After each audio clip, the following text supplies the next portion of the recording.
Assalamu alaikum dear students, welcome back to the grammar of science and my name is Madiha and we are starting a new chapter today, that is chapter number 5 nervous system. इससे पहले dear students हमने digestive system को cover up किया और इसकी exercise को, circulatory system को, respiratory system को, यूरिनरी सिस्टम को, and then we are going to go with nervous system. तो नर्वस सिस्टम जैसा कि नाम बता रहा है, आपको पता होना चाहिए, that is related to brain. जितने भी कम्युनिकेशन हमारी बॉडी में हो रही है वो इस ब्रेन की वजह से ही हो रही है. और नर्वस सिस्टम में सिर्फ ब्रेन नहीं आता है, इसके साथ और पूरा एक निज़ाम है जो पूरी हमारी बॉडी के अंदर फैला हुआ है. इसके कुछ पार्ट्स हमारे दिल में भी हैं, इसके कुछ पार्ट्स हमारे जिगर में हैं, कुछ पार्ट्स हमारे स्टमक के अंदर हैं, कुछ पार्ट्स इंटेस्टाइन के पास हैं. तो पूरी बॉडी के अंदर इवन हमारी एक फिंगर की टिप तक इसके पार्ट्स फैले हुए हैं, नर्वस सिस्टम के पार्ट्स. ठीक है. इसके कुछ न्यूरॉन्स या नर्व सेल जो है हमारे हार्ट के अंदर मौजूद हैं और ये इतने ज़्यादा हैं कि हम हार्ट को मिनी ब्रेन भी कह सकते हैं. तो जो आप लोग कहते हैं कि हम दिमाग से नहीं दिल से सोचते हैं, वो बिल्कुल साइंटिफिकली प्रूवन है कि दिल भी जो है बिल्कुल दिमाग की तरह सोच सकता है. ओके. तो चैप्टर 5 है. फिर हम सबसे पहले देखते हैं what is the role of nervous system. तो सबसे पहले हम ये देखते हैं कि ह्यूमन बॉडी क्योंकि कॉम्प्लेक्स बॉडी है और इस कॉम्प्लेक्स बॉडी के अंदर ना सिर्फ एक्सटर्नली जो कि हमें नज़र आ रहे हैं बल्कि इंटरनली भी बहुत ज़्यादा निज़ाम चल रहे हैं. ये इतने ज़्यादा सिस्टम्स हैं कि हम इसे फिंगर टिप्स पर काउंट नहीं कर सकते. ये अनकाउंटेबल नॉन काउंटेबल जो है वो सिस्टम्स हैं जिनको हम कभी भी ज़बानी याद नहीं कर सकेंगे या इनको समझ नहीं सकेंगे अनटिल एंड अनलेस जो है वो दुनिया ख़त्म हो जाएगी. इसके लिए इस कॉम्प्लेक्स निज़ाम को चलाने के लिए एक सिस्टम का होना, एक बॉस का होना ज़रूरी है ताकि वो बॉस जो है जो इतना कॉम्प्लेक्स निज़ाम है उसके लिए एक बॉस की ज़रूरत है. और बॉस क्या करेगा? कोऑर्डिनेट करवाएगा with in the organs, between the organs, inter and intra ऑर्गनल level. ठीक है. अब इस कम्युनिकेशन को बनाए रखने के लिए नर्वस सिस्टम के बहुत सारे पार्ट्स हैं. तो हम कुछ बेसिक फंक्शंस पढ़ लेते हैं जिनमें सबसे पहला फंक्शन है कि इन्फॉर्मेशन को एक पॉइंट से दूसरे पॉइंट तक पहुंचाना नर्वस सिस्टम का काम है. वो इन्फॉर्मेशन किसी भी किस्म की हो सकती है. आप इन्वायरमेंट से कोई इन्फॉर्मेशन ले रहे हैं और अपनी बॉडी के अंदर लेके जा रहे हैं, या आपका बॉडी का एक हिस्सा दूसरे हिस्से को इन्फॉर्मेशन दे रहे हैं. लेट सपोज आपको भूख लगी हुई है और आपका स्टमक, आपको पता चल चुका है कि your mother is cooking something very good like biryani in your home. तो क्या होगा कि आपका दिमाग आपके स्टमक को बता देगा भाई जल्दी से कुछ इस तरह के जूसेस रिलीज़ करें जो आपकी बिरयानी को हजम कर सके. तो जैसे ही आपके माइंड में कोई खाने से रिलेटेड बात आएगी, वो आपका स्टमक उसके अकॉर्डिंगली एक्ट करना शुरू कर देगा ताकि पहले से वो अपने आप को प्रिपेयर कर ले, वो जूसेस सिक्रीट कर दे जो जूसेस आपकी बिरयानी को हजम करने के लिए काफ़ी होंगे. अब अगर मिसाल के तौर पर कुछ देर बाद आपको पता चलता है कि आपका जो मदर है उनका प्लान चेंज हो गया है and she is not making biryani for you, तो आपको क्या लगेगा? एकदम से गुस्सा आएगा. बेसिकली वो गुस्सा उस चीज़ का रिएक्शन होगा जो हमारे स्टमक के अंदर बहुत ज़्यादा जूसेस एक्स्ट्रा बन चुके हैं और बाद में आपको मुश्किल फील हो रही होगी जस्ट बिकॉज कि आपके जो जूसेस हैं वो एक्स्ट्रा बन चुके हैं. तो ये जो सारी इन्फॉर्मेशन है ये किसने करवाई? ये इस नर्वस सिस्टम ने करवाई. अच्छा, रेगुलेट्स कॉम्प्लिकेटेड प्रोसेसेस जिस तरह से एक कंप्यूटर काम कर रहा है, इसको हम कुछ चीज़ें इन्फॉर्मेशन दे रहे हैं, वो जो इन्फॉर्मेशन है वो इसके अंदर स्टोर भी हो रही है और इसके अंदर प्रोसेस भी हो रही है.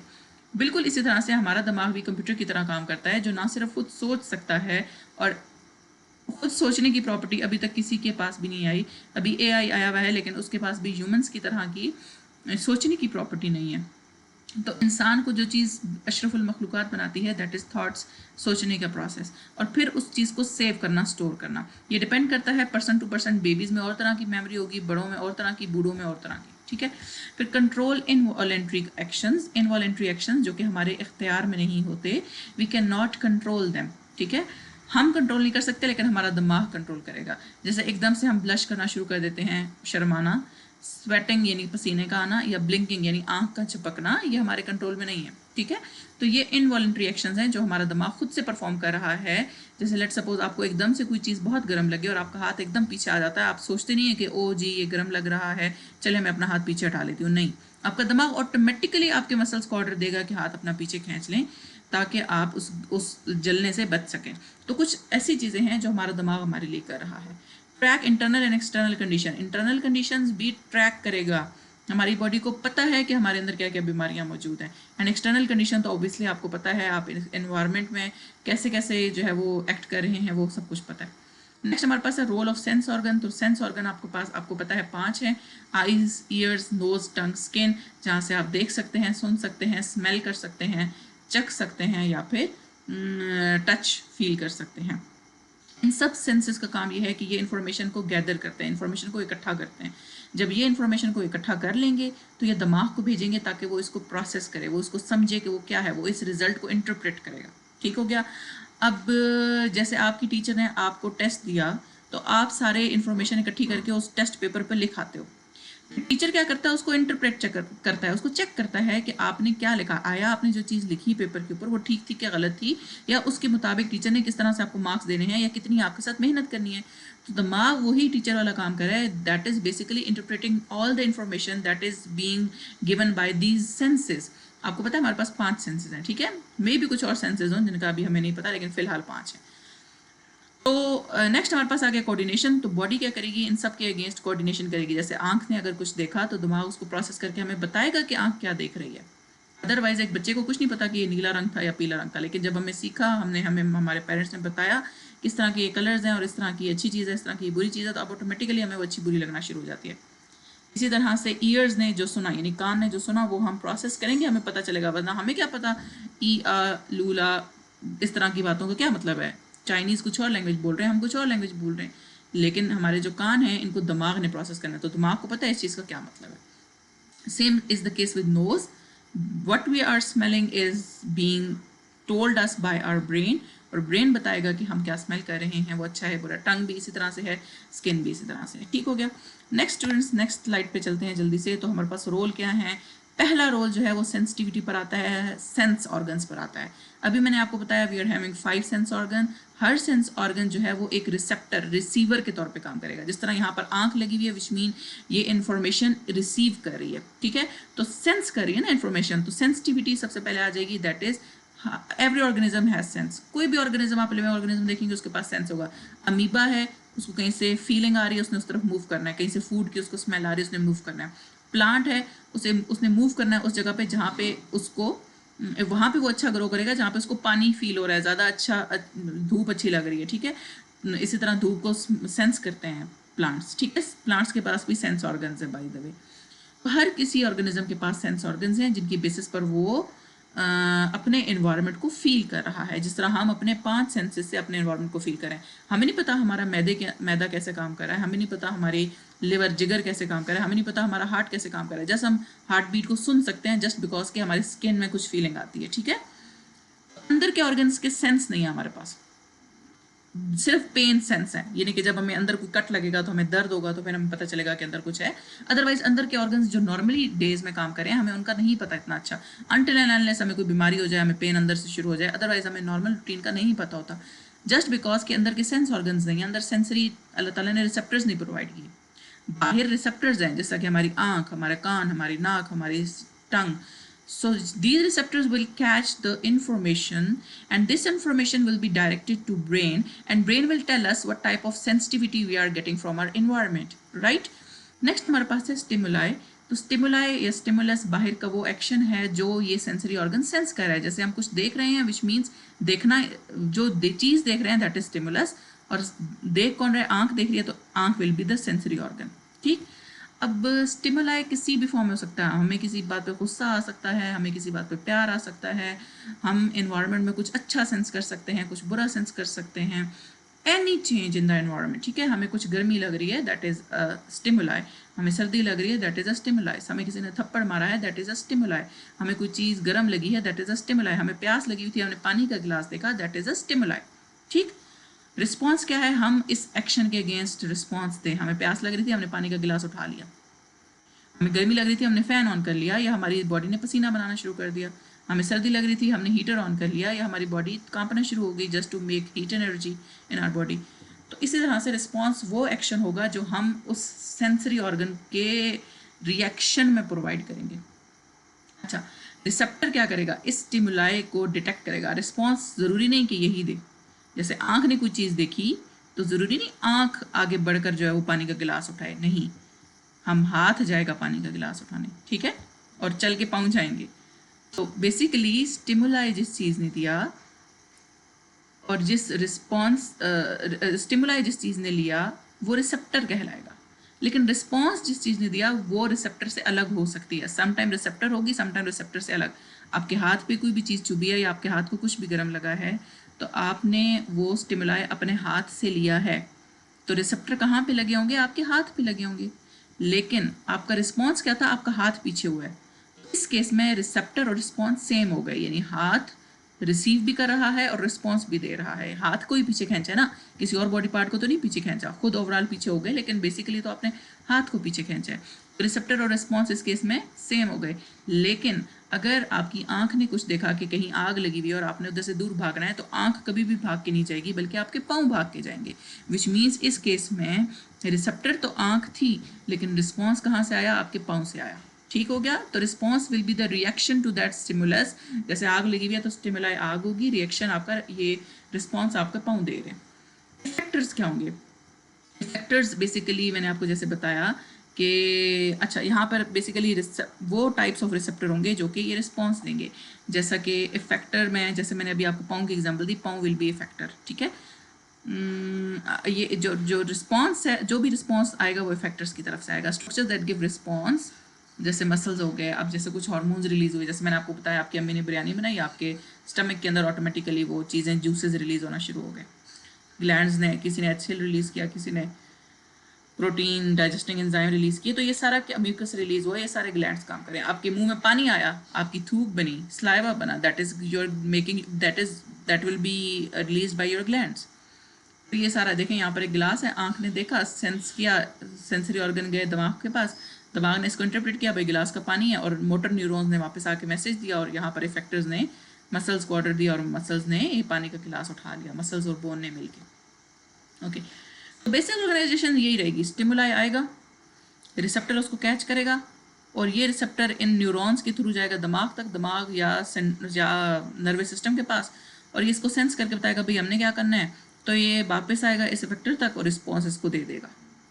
अब मिसाल मैं दे रही हूँ, यहाँ पर आग लगी हुई थी, यहाँ पर कुछ ऐसा था जो उसने हमारे हाथ को दर्द किया, तो स्टिमुलाई जाएगा एफरेंट से। एफरेंट फॉर आना, हमने याद रखें, हमने किडनी वाले में पढ़ा था ना, एफरेंट आने वाली को बोल रहे हैं, और ई फॉर एग्जिट, इफरेंट जाने वाले को बोल रहे हैं।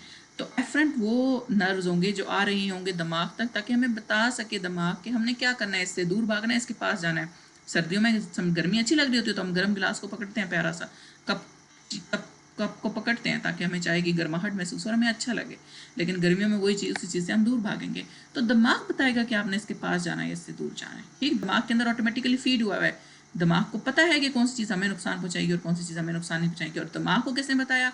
ये हमारे एक्सपीरियंसेस ने बताया, क्योंकि पहली दफ़ा जब बच्चे ने किसी गर्म चीज़ को टच किया, उसे नहीं पता था कि उससे नुकसान होगा, लेकिन एक बार उसके दिमाग को पता चल गया कि जी बच्चे को इससे शॉक लगा था, बच्चे को इससे पेन हुआ था, दिमाग को तो पता था ना कि पेन हुआ है बच्चे को, तो फिर अगली दफ़ा दिमाग उससे दूर भागने की कोशिश करवाएगा। अच्छा, एफरेंट इफरेंट का बाकी ये सेंसरी आ गया। सेंसरी सेंस करने वाले होंगे, जहाँ जो 5 सेंसरी ऑर्गन्स होंगे उससे ही सेंस आएगा। आंख देखेगी, या कान सुनेगा, या नाक सूंघेगा, या जुबान टच करेगी, या स्किन टच करेगी। ठीक, इंटीग्रेशन मतलब एनालिसिस किया, दिमाग ने एनालिसिस किया कि कौन सी चीज़ है जो हमने सेंस की है। फिर मोटर आउटपुट्स में क्या होगा कि ये वापस जो है वो मैसेज पहुंचाएगा और रिस्पॉन्स बताएगा कि रिस्पॉन्स क्या देना है। किसी ने आपको थप्पड़ मारा, आपने जवाब में थप्पड़ मारना है, तो बेसिकली स्टिमुलाई आपकी तरफ आया in the form of a थप्पड़, और वापस मोटर के थ्रू रिस्पॉन्स गया, आपने भी दूसरे हाथ से थप्पड़ दे दिया। ठीक है, that is the case basically here. तो स्टिमुलाई आता है रिसेप्टर के पास, रिसेप्टर ब्रेन को दे देता है क्या करना है, इफेक्टर्स के पास आएगा, और इफेक्टर अगेन उसका रिएक्शन दे देंगे या रिस्पॉन्स दे देंगे। नेक्स्ट ईयर स्टूडेंट्स, हमारे पास है, हम आपके नर्वस सिस्टम का एक चार्ट बना हुआ है आपकी बुक के ऊपर। Nervous system basically 2 main part से बना हुआ है, सेंट्रल एंड पेरिफेरल। सेंट्रल कहते हैं सेंटर को। अगर आप अपनी बॉडी को देखें ना, तो आपके सेंटर में ब्रेन एंड स्पाइनल कॉर्ड आती है, रीढ़ की हड्डी और ब्रेन, ये दोनों सेंटर में आएंगे। लेकिन आप साइड पर देखें आपके हाथों पाँवों की तरफ, तो वो कहते हैं किनारों को, किनारे कहते हैं पेरीफ्री इस किनारा।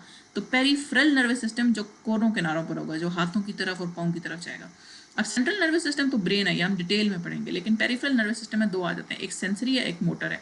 सेंसरी क्या कर रहा है, सेंस करके दिमाग को दे रहा है, मोटर क्या कर रहा है, दिमाग से वापस रिस्पॉन्स लेके वापस दे रहा है। अभी हमने पढ़ा है थोड़ी देर पहले, अगर नहीं समझ आई you can just review and recheck the previous slide. Motor क्या करेगा, मोटर क्योंकि यहाँ पर देखें, मोटर क्योंकि वापस आ रहा है, ये देखिए रिस्पॉन्स दे रहा है। तो रिस्पॉन्सेस की टाइप्स हैं आगे। पहली रिस्पॉन्स की टाइप है सोमैटिक और दूसरी है ऑटोनोमिक। तो सोमैटिक कहाँ कहाँ से आएगी? सोमैटिक आएगी स्केलेटल मसल से, यानी हमारे ऐसे मसल्स जिन्होंने मूवमेंट करनी है। इस तरह से ऑटोनोमिक कहाँ से जी? ऑटोमेटिकली हो रही है, जिनका हमारे ऊपर रोल नहीं है, जो ऑटोमेटिक, जैसे हमने भागे हैं तो हमारे दिल की धड़कन ऑटोमेटिकली तेज होगी, दैट विल बी ऑटोनोमिक, क्योंकि ऑटोमेटिकली चीज़ हो रही है। जैसे नर्वस सिस्टम चल रहा है, स्मूथ मसल चल रहे हैं, कार्डिक मसल चल रहा है, हमारे ग्लैंड रिलीज हो रहे हैं, हमें बिरयानी की खुशबू आई है तो ऑटोमेटिकली हमारे हार्मोन्स ने हमारे मुंह में सलाइवा बना है, दैट इज ऑटोमेटिक, तो इसको हम ऑटोनोमिक कहते हैं। ठीक हो गया। अच्छा, ऑटोनोमिक में दो टाइप्स हैं, जो हमारे कंट्रोल में नहीं है उसकी दो टाइप्स हैं, सिंपैथेटिक एंड पैरासिम्पैथेटिक। सिंपैथेटिक और पैरासिम्पैथेटिक में बहुत ज़मीन आसमान का फ़र्क है। देखिए सिंपैथेटिक क्या है? जब आप तीन जगहों पर 3F याद रखें, 3F, ठीक है, मैं यहाँ पर लिख रही हूँ 3F। आई नो मैं बहुत स्पीडली चलती हूँ जस्ट बिकॉज कि आपका टाइम ज़ाया ना हो, लेकिन अगर आपको कुछ समझ नहीं आता आप थोड़ा सा रिवर्स बैक करें और दोबारा वीडियो को देख लें, ठीक है। 3F, fight, flight, freight. 3F का मतलब ये दो ही लिखे हैं इधर, आप याद कर लें। फाइट लड़ना, फ्लाइट उड़ना, फ्राइट डर। फाइट फ्लाइट फ्राइट, डर, उड़ना या लड़ना। ऐसी सूरत हाल जहाँ पे हमारे दिल की धड़कन तेज़ होगी, हमारी आंखें ज़्यादा खुलेंगी, हमारा मेटाबॉलिज्म स्लो हो जाएगा।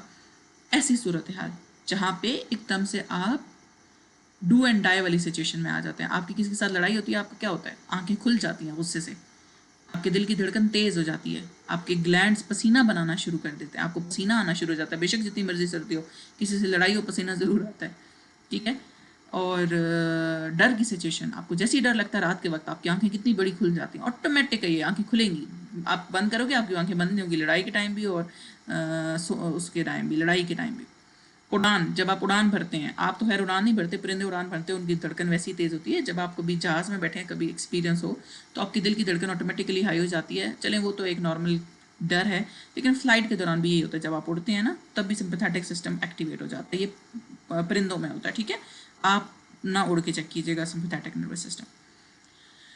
पैरासिम्पैथेटिक क्या है? पैरासिम्पैथेटिक इसके ऑपोजिट है। जब भी आपकी लड़ाई हो चुकी है, अब आपको थोड़ी देर बाद रेस्ट आता है और ख्याल आता है कि जी आपने लड़ाई करके गलत किया है, वो बेसिकली पैरासिम्पैथेटिक नर्वस सिस्टम आपको बता रहा होता है। जब आप रेस्ट कर रहे होते हैं, आपकी डाइजेशन अच्छी हो रही होती है, मेटाबॉलिज्म हाई हो जाता है, पसीना वगैरह रिलीज नहीं हो रहा, आप रेस्ट पोजीशन पर हैं, और इसके साथ साथ आपकी आंखें जो है वो नॉर्मल या बंद होने की उसमें आ गई हैं, और इसी तरह से जो भी मैंने सिम्टम्स बताया उनका उलट हो रहा है, सिंपैथेटिक से उलट हो रहा है, दैट इज पैरासिम्पैथेटिक। तो पैरासिम्पैथेटिक हमेशा सिंपैथेटिक के बाद एक्टिवेट होता है। पहली चीज़ जो एक्टिवेट होती है ना गुस्से में, दैट इज सिंपैथेटिक। ये वजह कि हम गुस्से में पहले कुछ बोल जाते हैं, बाद में हमें समझ लगती है कि हमने क्या बोला था। Parasympathetic is just after sympathetic nervous system, right. तो ये कामिंग इफेक्ट देता है, हमारी बॉडी को कूल करता है, काम डाउन करता है। अच्छा, आजकल के लोगों को ये डिजीज़ बढ़ती जा रही है सिंपैथेटिक नर्वस सिस्टम वाली, उनकी बॉडी हमेशा फाइट एंड फ्लाइट मोड में रहती है, उनके हमेशा गुस्से वाले हार्मोन्स रिलीज होना शुरू हो जाते हैं। यही वजह कि आजकल के लोगों में सब्र और बर्दाश्त नहीं रहा। तो अगेन इसको रिवाइज कर लेते हैं। नर्वस सिस्टम में दो पार्ट्स हैं, सेंट्रल जो सेंटर को कनेक्ट करेगा, आपकी बॉडी का सेंटर है, जो सेंटर आपका दिमाग है और रीढ़ की हड्डी है, that is central nervous system. Peripheral कोनों किनारों को बोल रहे हैं, ठीक है, जिसमें आप हाथ पाँव और बाकी सारे ऑर्गन्स आ जाते हैं। इसमें दो आ जाते हैं, sensory and motor. Sensory sense करेगा, मोटर रिस्पॉन्स देगा। रिस्पॉन्स किस तरह का होगा? या सोमैटिक या ऑटोनोमिक। सोमैटिक में वो चीज़ें आ जाएंगी जो हमारे कंट्रोल में है, ऑटोनोमिक वो चीज़ आएगी जो हमारे पास कंट्रोल में नहीं है, तो हमारी बॉडी खुद ब खुद कर रही है। अब जो कंट्रोल में नहीं है उसकी भी दो टाइप्स हैं, सिंपैथेटिक एंड पैरासिम्पैथेटिक। सिंपैथेटिक वो होगा जब गुस्सा या कोई लड़ाई झगड़ा हुआ हो तब वाला मूड हो, और पैरासिम्पैथेटिक जहाँ पे हमारा मेटाबॉलिज्म नॉर्मल और अच्छा हो रहा हो, हम रेस्ट कर रहे हो, हमारी बॉडी बिल्कुल कूल एंड काम में हो। ठीक हो गया स्टूडेंट्स? को समझ ना आए, you can just ask me, I will revise this again. तो सेंट्रल नर्वस सिस्टम, जैसे कि मैंने बताया, सेंट्रल एक्सेस हैं, जैसे ब्रेन है और ये स्पाइनल कॉर्ड है।